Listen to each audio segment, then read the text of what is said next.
잃어버린 물건을 찾는다고요. 그게 가능합니까? 뉴욕의 지하철 절도는 3년 연속 폭증했고 런던의 노상 강도 또한 증가하고 있습니다.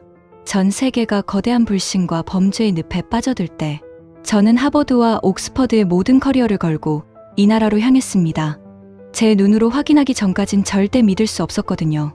카페 테이블 위에 놓인 수백만 원짜리 노트북, 누구도 관심 두지 않는 열린 지갑, 그리고 새벽 2시 골목을 유유히 거니는 사람들. 제 이론대로라면 벌써 아수라장이 되었어야 할 이 현장에서 저는 오히려 공포에 가까운 충격을 받았습니다. 경이로울 만큼 유지되는 이 기묘한 질서.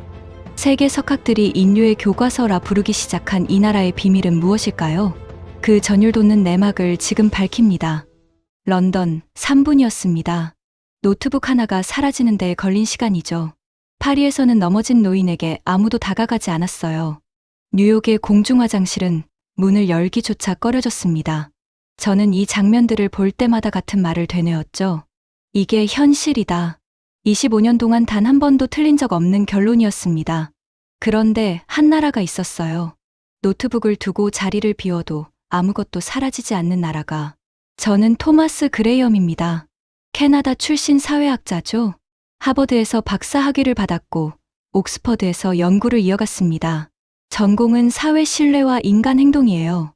세계 30개국을 직접 발로 뛰며 데이터를 모았고 그 결과를 이론으로 정리했죠. 이름은 국가는 시스템이다입니다. 국가가 사람을 통제하고 그 통제 안에서 비로소 질서가 만들어진다는 이론이에요. 이 논문은 전 세계 대학 교과서에 실렸습니다. 국제학회 기조연설만 수십 번. 단 한 번도 이 결론이 틀렸다고 생각한 적이 없었죠. 왜냐하면 데이터가 언제나 같은 방향을 가리켰으니까요. 2023년 가을이었습니다. 저는 연구실에서 최신 세계 신뢰도 통계를 분석하고 있었어요. 화면 가득 숫자들이 쏟아졌습니다.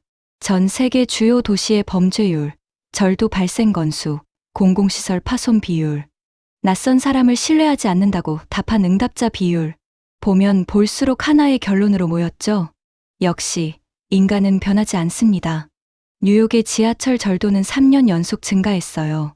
런던의 노상 강도 건수는 코로나 이전보다 오히려 높아졌습니다. 유럽 주요 도시들의 공공시설 파손 비용은 해마다 수십억 유로에 달했죠. 전 세계 평균을 보면 낯선 사람을 신뢰한다고 답한 비율이 30%를 밑돌았습니다. 선진국이라는 나라들에서도 마찬가지였어요. 감시가 느슨해지는 순간 질서도 함께 무너졌죠. 외신들도 같은 방향으로 움직이고 있었습니다. 영국의 한 유력 매체는 신뢰 붕괴 시대를 선언했어요. 미국의 주요 언론은 공동체 해체와 극단적 개인주의의 확산을 집중 분석했습니다. 국가 시스템 강화 없이는 사회 질서를 유지할 수 없다는 논조가 줄을 이뤘죠. 세계가 저와 같은 결론에 도달하고 있었어요. 학생들에게도 늘 같은 말을 했습니다. 감정으로 인간을 보지 마십시오. 우리는 지금 데이터를 보고 있습니다. 인간은 본질적으로 이기적입니다. 질서는 저절로 만들어지지 않아요. 감시와 처벌이 있어야 비로소 유지됩니다. 강의실은 늘 조용했습니다. 반박하는 학생도 있었지만 데이터 앞에서는 결국 말문이 막혔죠. 저도 직접 현장을 뛰었어요. 런던에서 목격한 카페 절도 장면은 제가 직접 옆 테이블에 앉아 있었을 때 벌어진 일입니다. 파리 지하철역에서 넘어진 노인, 그 주변을 스쳐 지나간 수십 명의 사람들. 저는 멈춰 서서 초를 쟀습니다. 47초가 지나도록 아무도 다가가지 않았죠. 뉴욕에서는 지갑을 떨어뜨리는 실험을 직접 진행했어요. 회수율이 얼마였는지 아십니까? 20%가 채 안 됐습니다. 이게 현실이에요. 낭만이 아닙니다. 그런데 바로 그날 저녁이었습니다. 데이터 화면을 내리다가 손이 멈췄어요. 숫자 하나가 눈에 걸렸죠. 저는 안경을 고쳐 쓰고 다시 확인했습니다. 틀리지 않았어요. 한국, 분실물 회수율. 전체 분실물의 83%가 주인에게 돌아간다는 수치였습니다. 세계 평균이 얼마인지 아십니까? 20%를 밑돕니다. 제가 직접 실험했던 뉴욕이 그 수준이었죠. 그런데 한국은 83%라는 겁니까? 저는 다른 항목들도 찾아봤어요. 공공시설 청결도 세계 최상위권, 대중교통 에티켓 지수 세계 1위, 야간 1인 보행 안전도 경제협력개발기구 회원국 중 최고 수준. 항목을 확인할수록 입이 닫히지 않았습니다. 그 무렵 외국 기자가 쓴 기사 하나를 발견했어요. 한국의 카페에서 직접 실험한 내용이었습니다. 노트북과 지갑을 테이블에 그대로 올려두고 몇 시간 동안 자리를 비웠는데 돌아왔을 때 아무것도 사라지지 않았다는 겁니다. 같은 경험을 한 외신 기자들이 한둘이 아니었어요. 저는 기사를 덮었습니다. 오류입니다. 측정 방식이 잘못됐거나 표본이 편향됐을 겁니다. 제가 25년 동안 쌓아온 결론이 한 나라에서만 다르게 작동한다는 건 과학적으로 있을 수 없는 일이에요. 그런데 화면을 닫아도 다른 자료를 펼쳐도 그 숫자들이 머릿속에서 사라지지 않았습니다. 뉴욕에서 지갑 회수율 20%, 한국에서 분실물 회수율 83%. 이 차이가 어떻게 가능하다는 겁니까? 이건 반드시 설명이 돼야 합니다. 제 이론이 살아남으려면 화면을 껐습니다. 하지만 잠이 오질 않았어요. 새벽 2시였죠. 저는 결국 다시 노트북을 열었습니다. 한국, 분실물 회수율 83%, 야간 보행 안전도 경제협력개발기구 1위, 공공시설 청결도 세계 최상위권. 숫자들이 다시 화면을 채웠죠. 보면 볼수록 같은 생각이 맴돌았습니다. 이건 통계 오류예요. 반드시 그래야만 하죠. 하지만 손이 멈추질 않았어요. 한국 관련 논문과 외신 기사들을 하나씩 열기 시작했습니다. 처음엔 반박 근거만 찾으면 된다 싶었죠. 그런데 읽으면 읽을수록 표정이 굳어졌습니다. 수치들이 일관됐어요. 한 번만 높게 나온 게 아니었죠. 해마다, 기관마다, 측정 방식마다 결과는 같은 방향을 가리키고 있었습니다. 분실물 회수율만이 아니었어요. UN 행복보고서 상위권, 세계경제포럼 사회자본지수 최상위권, 재난상황 시민협력 수준 세계 최고.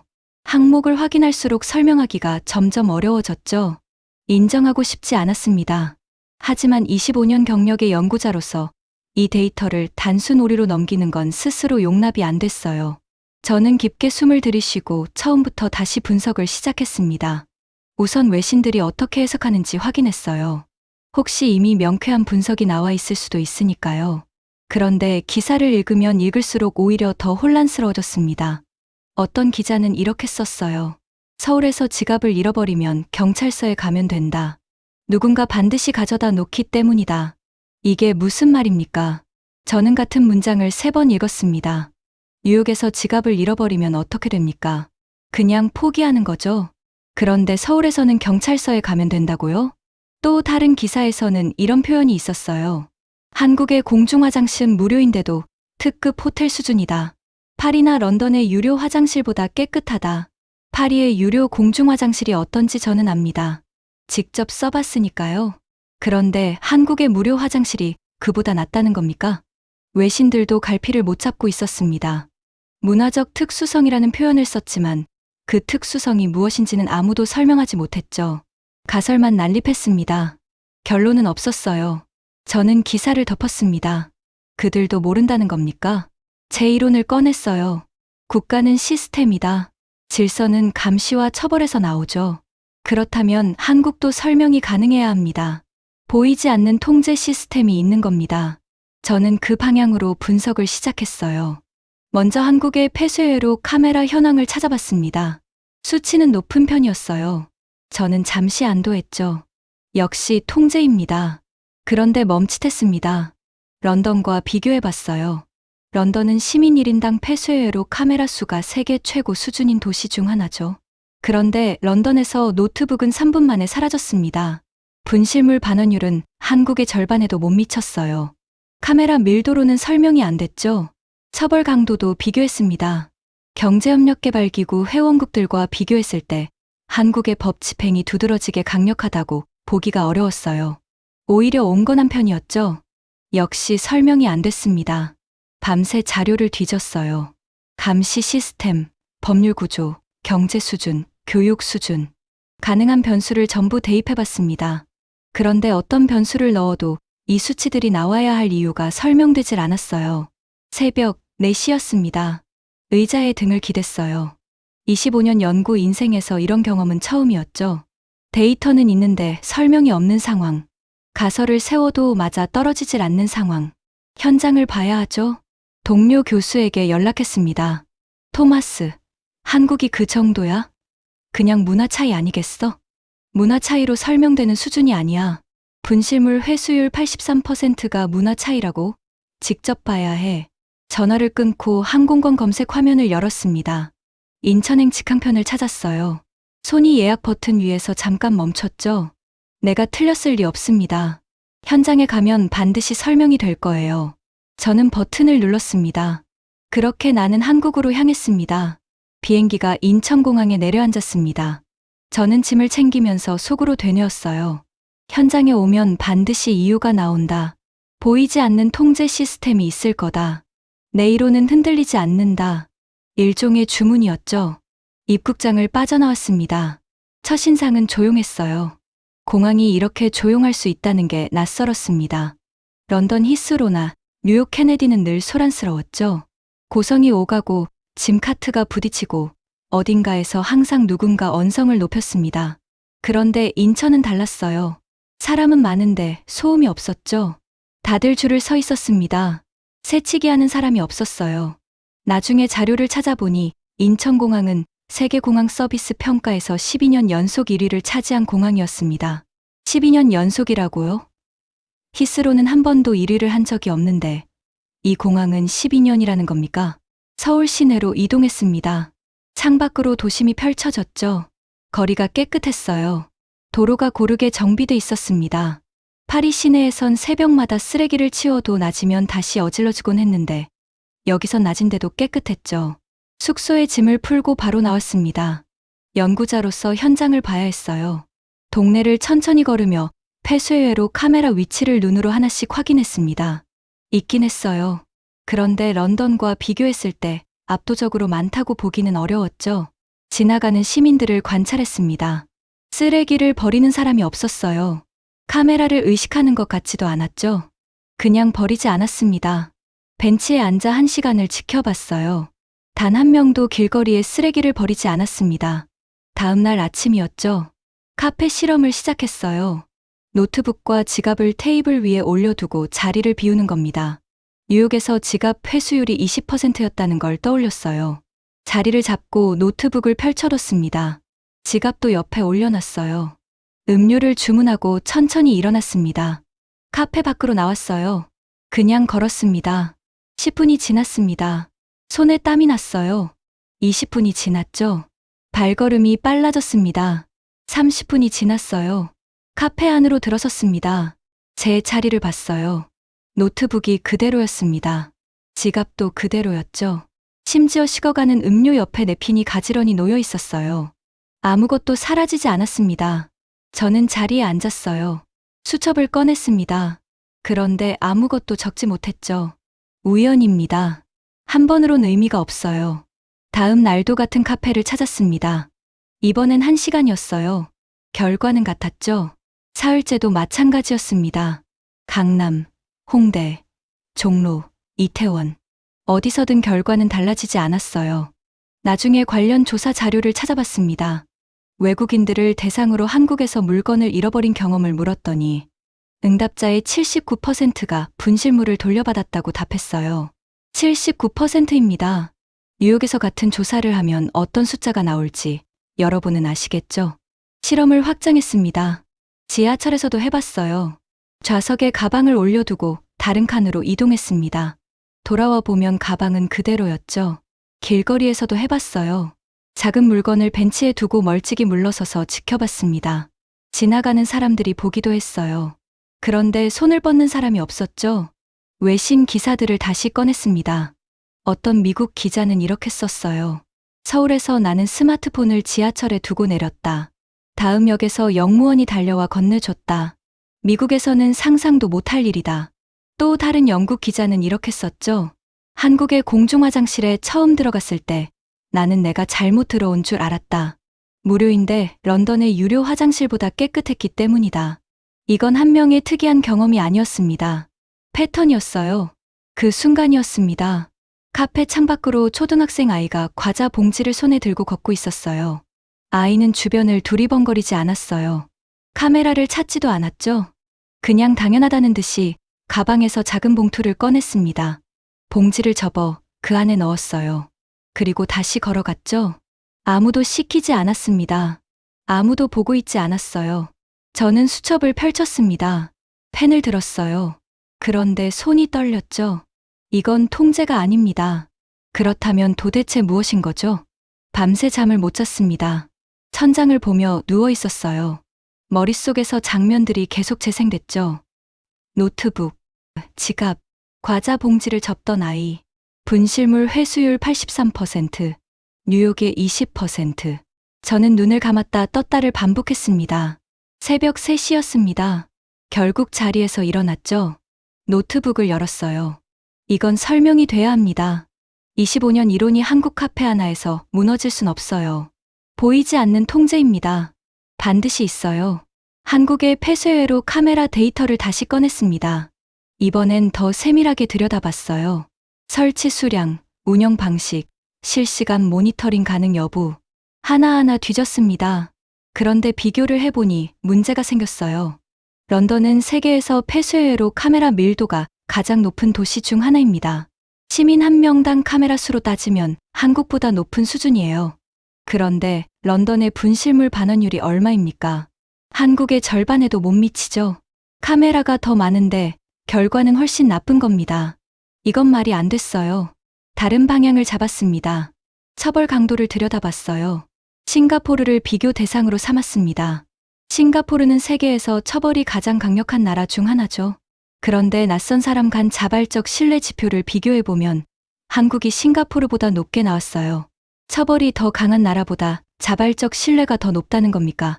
설명이 안 됐습니다. 며칠 동안 서울 곳곳을 걸어 다녔습니다. 이번엔 실험이 아니었어요.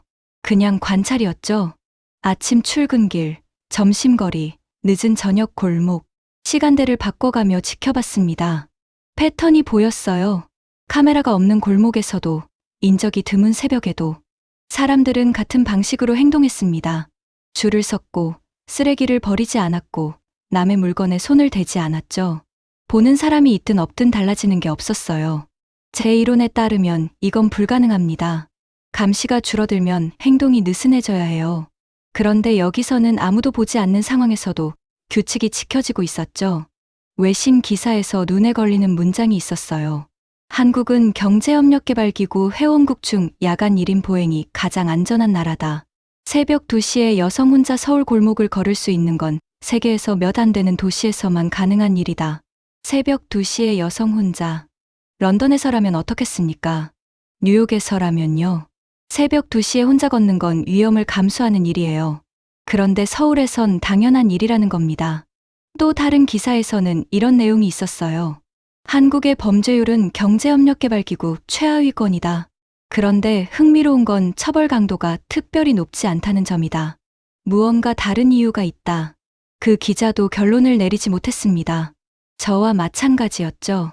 호텔 방 창밖으로 서울 야경이 펼쳐졌습니다. 저는 한동안 그 빛들을 바라봤어요. 감시가 없어도 질서가 유지된다면 질서는 감시에서 나오는 게 아닌 겁니다.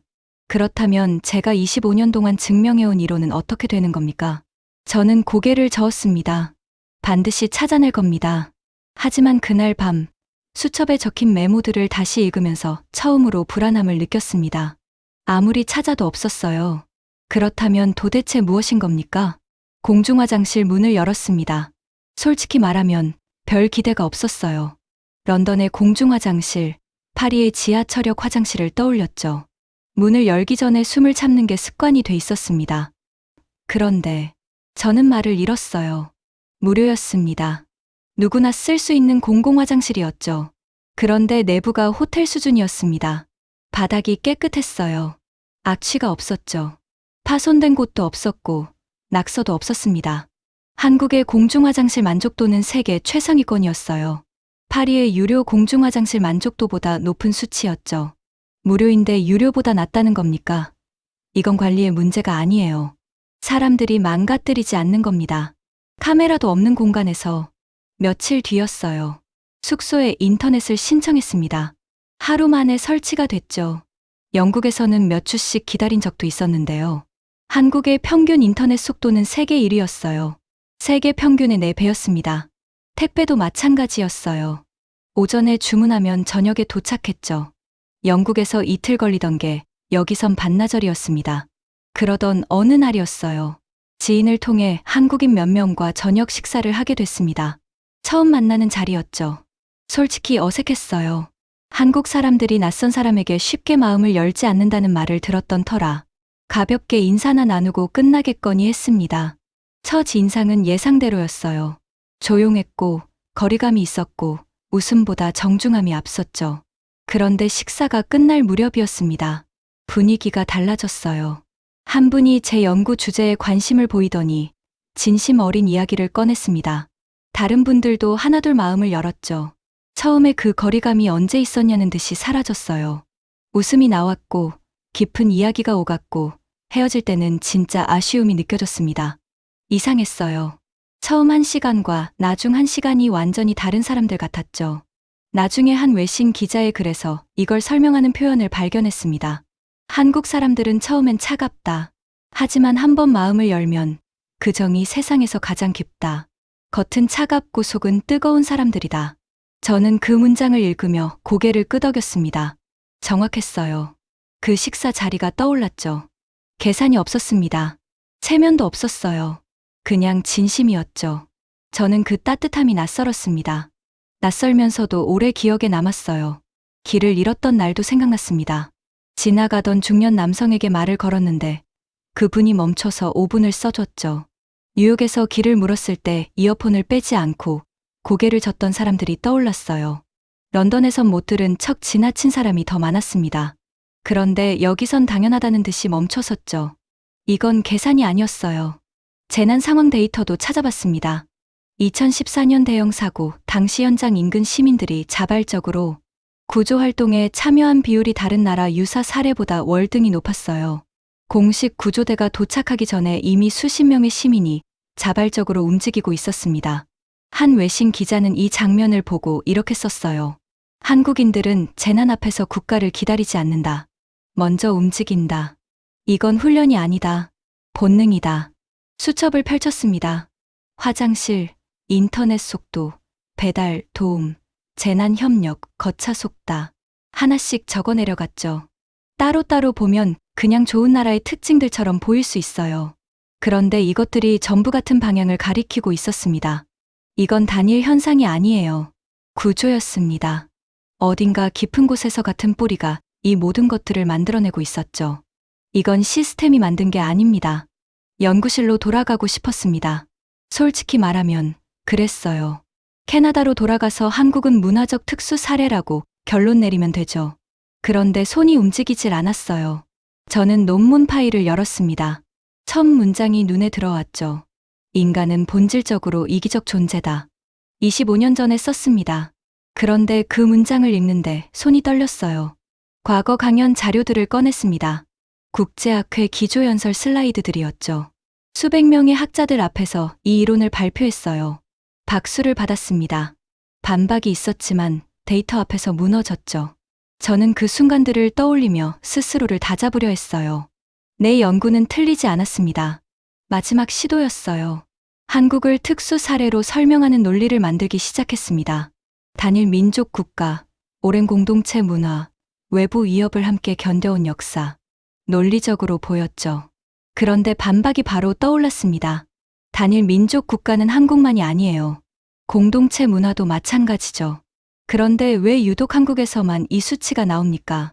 분실물 회수율 83%, 야간 보행 안전도 경제협력개발기구 1위, 범죄율 최하위권, 재난 상황, 자발적 시민협력 세계 최고. 이게 단순히 민족성이나 문화로 설명되는 수준입니까? 외신 토론 프로그램 영상을 찾아봤어요. 패널들이 열띠게 논쟁하고 있었죠. 시스템 때문이라는 주장, 문화 때문이라는 주장, 국민성 때문이라는 주장. 그런데 어느 쪽도 확신이 없었어요. 한 패널이 이런 말을 했습니다. 솔직히 말하면 한국은 우리가 가진 어떤 사회학 이론으로도 완전히 설명되지 않는 나라다. 저는 그 문장에서 멈췄습니다. 사회학 이론으로 설명되지 않는다고요? 그 사회학 이론 중에는 제 이론도 포함되어 있는 겁니다. 또 다른 패널은 이렇게 말했어요. 한국이 이 수준을 유지하는 비결을 찾는다면 그건 노벨상감이다. 세계가 배워야 하는 모델이니까. 노벨상감이라고요. 저는 그 말을 듣고 비웃으려다가 멈췄습니다. 왜냐하면 지금 제가 아무리 반박하려 해도 데이터가 그 패널의 말을 지지하고 있었으니까요. 영상을 껐어요. 방 안이 조용해졌죠. 내 인생을 이 이론에 걸었습니다. 25년이었어요. 젊음을 바쳤고, 가족과의 시간을 바쳤고, 모든 것을 이 연구에 쏟아부었죠. 이게 틀렸다면 저는 무엇인 겁니까? 수첩을 펼쳤어요. 읽으면 읽을수록 같은 결론이 고개를 들었습니다. 이건 예외가 아닙니다. 저는 그 문장을 지우려 했어요. 하지만 지울 수가 없었습니다. 데이터를 외면하는 건 연구자가 아니니까요. 내가 틀렸을 수도 있습니다. 그 생각이 처음으로 선명하게 떠올랐어요. 저는 그날 밤 한숨도 자지 못했습니다. 그날은 그냥 걷고 있었습니다. 특별한 계획이 없었어요. 서울 도심의 한 골목이었죠. 밤새 잠을 못 잔 탓에 눈이 무거웠습니다. 그런데 갑자기 소리가 들렸습니다. 쾅 하는 소리였어요. 돌아봤습니다. 횡단보도 근처였죠. 나이 드신 어른이 쓰러져 계셨어요. 계단 끝에서 발을 헛디딘 것 같았습니다. 저는 순간 멈췄습니다. 그런데 제가 움직이기도 전이었어요. 1초였습니다. 채 1초도 안 됐죠. 주변에 있던 사람들이 동시에 움직였어요. 지나가던 젊은 남성이 뛰었습니다. 맞은편에서 오던 여성이 가방을 내려놓고 달려갔죠. 근처 가게에서 나오던 직원도 뛰쳐나왔어요. 망설임이 없었습니다. 단 1초도. 파리가 떠올랐어요. 넘어진 노인에게 47초 동안 아무도 다가가지 않았던 그 지하철역이요. 47초와 1초. 이 차이가 어디서 나오는 겁니까? 외신 기사가 떠올랐습니다. 한국인들은 재난 앞에서 국가를 기다리지 않는다. 먼저 움직인다. 그때는 과장이려니 했어요. 그런데 지금 제가 직접 보고 있었습니다. 본능처럼. 그 표현이 정확했어요. 그들은 위험을 계산하지 않았습니다. 시간을 따지지 않았죠. 이익을 생각하지 않았어요. 그냥 움직였습니다. 인간은 본질적으로 이기적이다. 제가 25년 동안 붙들고 살아온 문장이었어요. 그런데 지금 제 눈앞에 있는 저 사람들은 이기적이지 않았습니다. 그 순간이었어요. 무언가가 무너지는 느낌이었습니다. 천천히가 아니었어요. 한꺼번에였죠. 질서는 통제에서 나온다. 이것도 제 이론의 핵심이었습니다. 그런데 저기엔 카메라도 없었어요. 경찰도 없었죠. 처벌도 없었습니다. 그런데 사람이 쓰러지자 1초 만에 3명이 뛰었어요. 그들은 계산하지 않았습니다. 그냥 움직였죠. 저는 그 자리에 서서 한동안 움직이질 못했어요. 그 순간 나는 무너졌습니다. 25년이었어요. 세계 30개국이었습니다. 수천 페이지의 데이터였죠. 그런데 서울 도심의 한 골목에서 채 1초도 안 되는 그 장면 하나가 그것들을 전부 흔들었어요. 이건 규칙이 아닙니다. 교육도 아니에요. 본능이었습니다. 호텔 방으로 돌아왔습니다. 짐을 내려놓지도 않았어요. 그냥 침대 끝에 걸터 앉았죠. 창밖으로 서울이 보였습니다. 저는 그 풍경을 바라보며 처음으로 다른 눈으로 이 도시를 봤어요. 수첩을 펼쳤습니다. 처음 페이지부터 다시 읽었죠. 분실물 회수율 83%, 야간 보행 안전도 경제협력개발기구 1위, 인터넷 속도 세계 1위, 공중화장실 무료인데 호텔급, 처음엔 차갑지만 한번 열리면 세상에서 가장 깊은 정, 그리고 채 1초 만에 뛰어간 사람들. 하나하나 읽으면서 저는 천천히 고개를 끄덕였습니다. 모든 것이 연결됐어요. 이 모든 현상들의 뿌리는 하나였습니다. 저는 펜을 들고 수첩 한가운데 단어 하나를 적었어요. 신뢰. 질서가 먼저가 아니었습니다. 신뢰가 먼저였죠. 사람들이 서로를 믿기 때문에 규칙이 필요 없었어요. 런던의 카메라가 아무리 많아도 분실물 회수율이 한국의 절반에 못 미치는 이유가 바로 이겁니다. 카메라가 신뢰를 만드는 게 아니에요. 신뢰가 있으면 카메라가 필요 없는 거죠. 그리고 한글이 눈에 들어왔습니다. 창밖 간판들, 표지판들, 거리 곳곳의 글자들이었어요. 저는 한글을 제대로 연구해 본 적이 없었습니다. 그런데 그날따라 그 글자들이 달리 보였죠. 자료를 찾아봤어요. 놀라웠습니다. 한글은 세계에서 유일하게 창제 목적이 기록된 문자입니다. 1443년 왕이 직접 백성을 위해 만들었고 왜 만들었는지를 문서로 남겼어요. 백성이 말하고 싶은 것을 표현하지 못하는 걸 안타깝게 여겨서 만들었다는 겁니다. 권력자가 백성을 위해 문자를 만든 겁니까? 세계 어디에 그런 나라가 있습니까? 과학적 구조도 충격이었어요. 한글은 소리가 나는 위치와 방식을 기하학적으로 구현한 문자입니다. 세계 언어학자들이 가장 정교하게 설계된 문자 중 하나로 꼽죠. 한국어를 전혀 모르는 외국인이 한글을 배우는데 걸리는 시간이 얼마인지 아십니까? 평균 하루에서 사흘입니다. 영어 알파벳을 익히는 것보다 빠르죠. 사람을 위해 만들어졌기 때문이에요. 한 언어학자는 이렇게 말했습니다. 한글은 인류가 만든 문자 중 가장 민주적인 문자다. 누구나 배울 수 있도록 설계됐기 때문이다. 저는 그 문장을 읽고 오래 멈춰 있었어요. 문자 하나에도 사람이 중심이었습니다. 문화 곳곳에 관계가 스며 있었죠. 나 중심이 아니라 우리 중심이었습니다. 그 구조가 신뢰를 만들고, 신뢰가 질서를 만들고, 질서가 세계 최고 수준의 안전과 청결과 속도를 만들어냈던 거예요. 외신 기사를 마지막으로 한 번 더 열었습니다. 한 미국 사회학자가 이렇게 썼어요. 한국은 더 이상 연구 대상이 아니다. 인류의 교과서다. 우리가 한국에서 배워야지. 한국이 우리에게 배울 게 없다. 또 다른 기사에서는 이런 문장이 있었죠. 서울은 세계에서 가장 안전하고 가장 빠르고 가장 깨끗한 도시다. 그런데 놀라운 건 그게 법이나 시스템 때문이 아니라는 점이다. 사람 때문이다. 저는 노트북을 열었습니다. 새 문서를 만들었어요. 커서가 깜박였죠. 천천히 첫 문장을 적기 시작했습니다. 국가는 시스템이 아니다. 국가는 사람이다.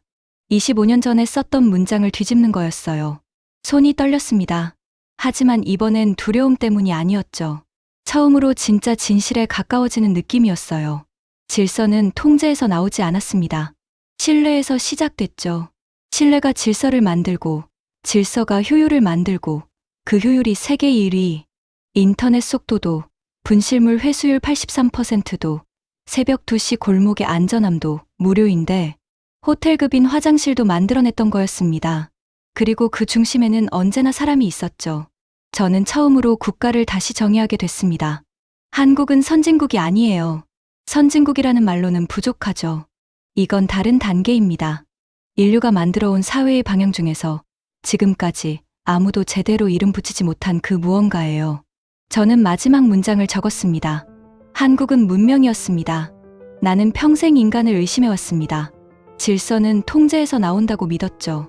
그게 제가 증명해온 진실이었어요. 하지만 한국에서 처음으로 틀렸다는 걸 인정했습니다. 그들은 감시 없이도 질서를 만들었고, 계산 없이도 서로를 도왔고, 사람을 위한 문자를 만들었고, 낯선 이에게도 진심으로 마음을 열었죠. 이건 시스템이 아닙니다. 문화도 아니에요. 사람입니다. 나는 이제 압니다. 국가는 구조가 아니라 사람이라는 것을. 오늘의 사연은 여기까지입니다. 내용이 마음에 드셨다면 구독, 좋아요로 응원해 주시고 댓글로 대한민국 파이팅을 외쳐주세요. 국격 상승 감동을 전하는데 큰 힘이 됩니다.